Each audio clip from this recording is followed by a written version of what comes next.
Good morning, students of grade 8. We are still speaking about Korea, but this time we're not speaking about the geography, we're speaking mainly about the history, and later we'll speak about the culture of Korea. So please take down notes, draw timelines, write questions, and answer them, and in order to be able to fully understand the lesson.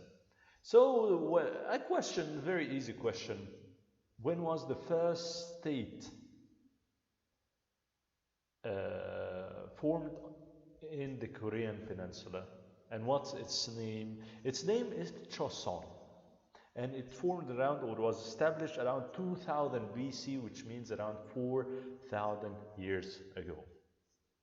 However, the Chinese, around 108 BC, which is almost 2000 years ago, they conquered the northern part of the peninsula. However, the Koreans fought back for around 200 years and claimed back the land around 100 AD. And they recalled or they renamed Choson to become Kujuryu, from where we will get the word or the name Korea.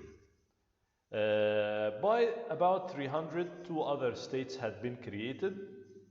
So it's not just one state now, it became three states, and historians refer to these three states as the three kingdoms. So let's check what are those three kingdoms. The three kingdoms were Kujoryu in the northeast, so in the northeast, Kujoryu, Pikchi in the southwest, and Silla, the most powerful one, in the southeast. So write down those three kingdoms. We have Kujoryu, Pekichi, and Silla.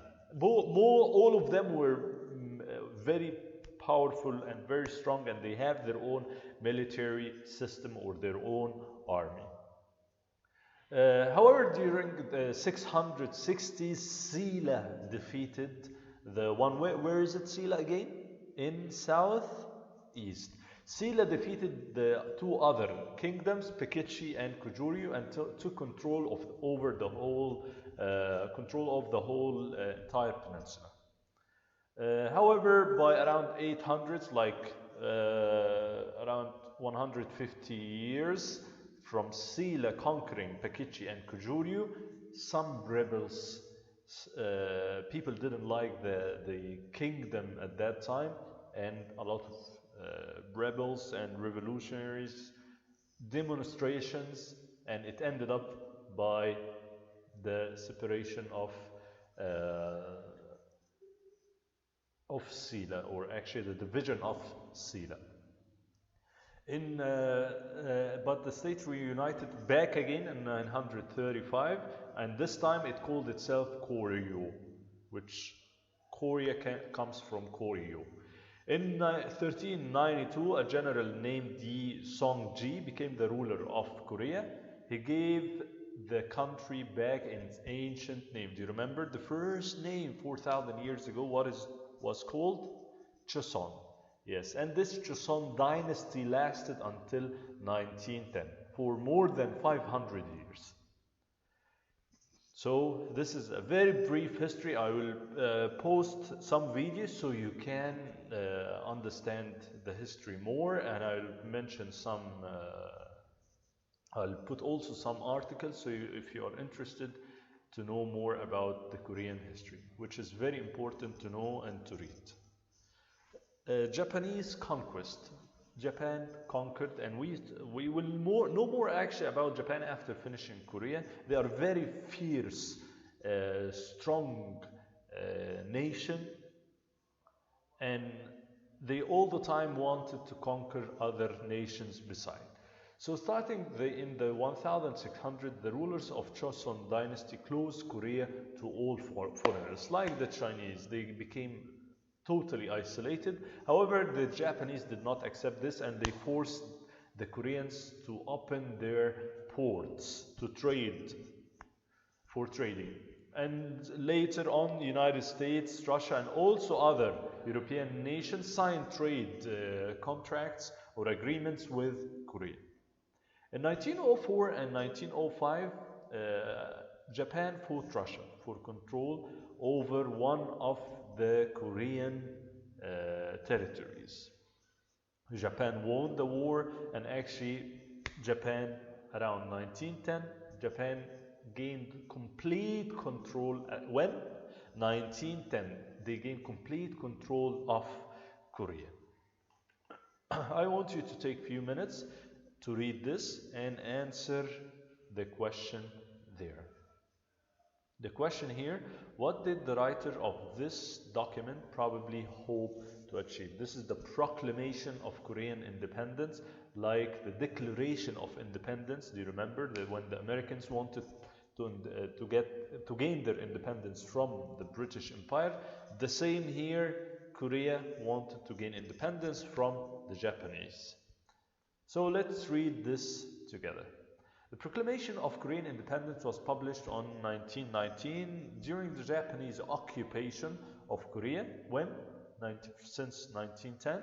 It was inspired by the 14 points of the US President Woodrow Wilson, which supported returning self-government to some occupied nations following the World War I.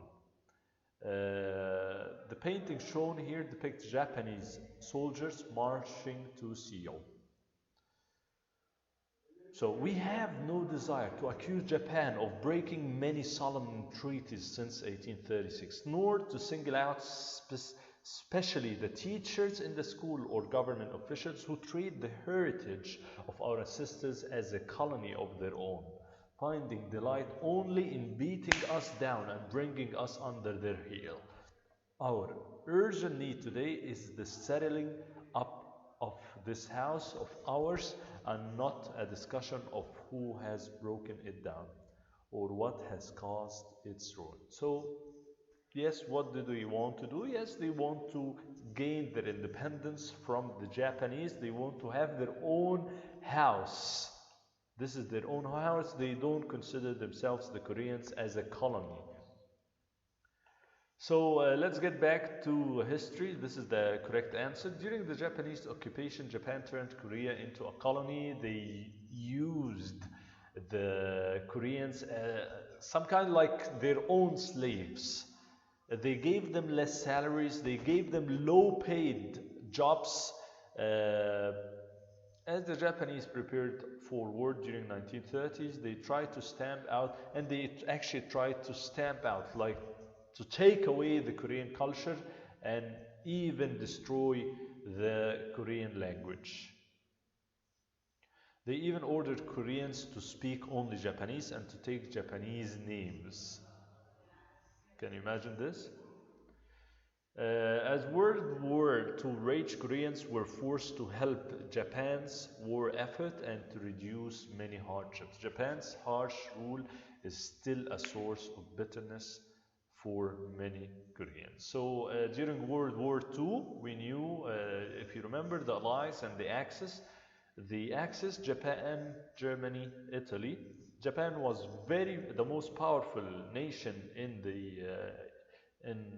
Asia, and they actually controlled much of China. They also controlled all of Korea. They actually forced the Koreans to fight with them during World War II. But what happened after World War II? And we know that Japanese got defeated after the Americans and the Russians and the British defeated the Axis. Japan lost. Japan was forced to, if you remember this, when we studied China, China gained its independence actually after the defeat of Japan. So the same thing happened in Korea. However, the story was not almost the same like China, because actually Korea got divided because of this. This is going to be our next lesson. We are going to speak again, remember the difference between communism and capitalism, because this actually influenced Korea and still is influencing Korea till now. So thank you. Repeat the video more than one time. Take notes, it's very important, and wish you the best of luck. Thank you.